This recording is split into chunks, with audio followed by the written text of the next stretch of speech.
Greetings and welcome to the Landell YouTube channel, to all my YouTube fans. I'm very glad to present Laurel and I, who is a very fine flutist here in Vermont, and a wonderful player and a good friend. She has one of my titanium head joints on her gold flute. And so for this afternoon, we'd like to introduce you to the sound of the titanium, which is a little bit different than what you're probably used to hearing in a silver or a gold flute. She likes this titanium head joint, has said many good things about it. Hopefully you'll hear the differences in the qualities of the tone and the response that we've been able to actually measure at University of Vermont's physics lab. I did a set of experiments there, and there's a small article that was written, and I can share that with you if you ever want to read that.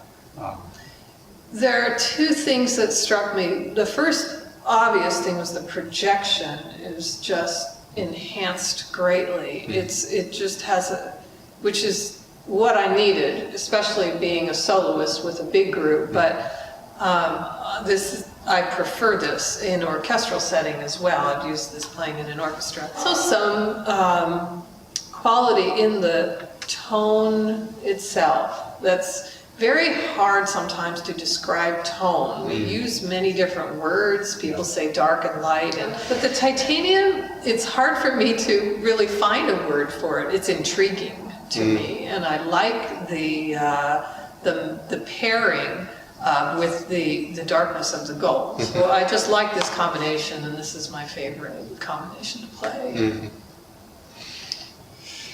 Well, for this day, this is an experiment, and so that means we're going to try to keep the variables as limited as possible. Laurel is going to play her gold flute, and for all the tests, and using first titanium head joint, then a gold head joint, and then a silver head joint. And these are all heads and the flute that she knows very well. She owns them and she's played them for a long time. And I wanted to underline one thing, that is, people don't really know very much about how to test head joints. Basically because they don't have the recording equipment and they don't have such a beautiful hall. But you can find them. There are churches all over the place where people are not using the hall for anything. So there are times when you could find a recording artist and pay them a little money and set up the equipment to record your sound, and then very carefully listen to what it sounds like out in the hall. Because after all, that's what you're in the business of doing. You're in the business of producing a beautiful tone in music that is very important and exclusive to you.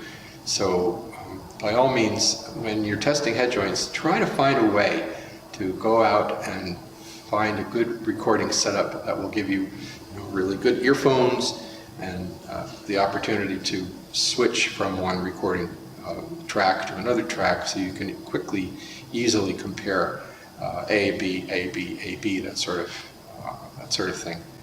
Be scientific about it. Because normally what we do is we just have a dozen head joints here, and we try one and try another, try another, and try another, until we feel, what was the first one like after all? And then you have to go back and start over again.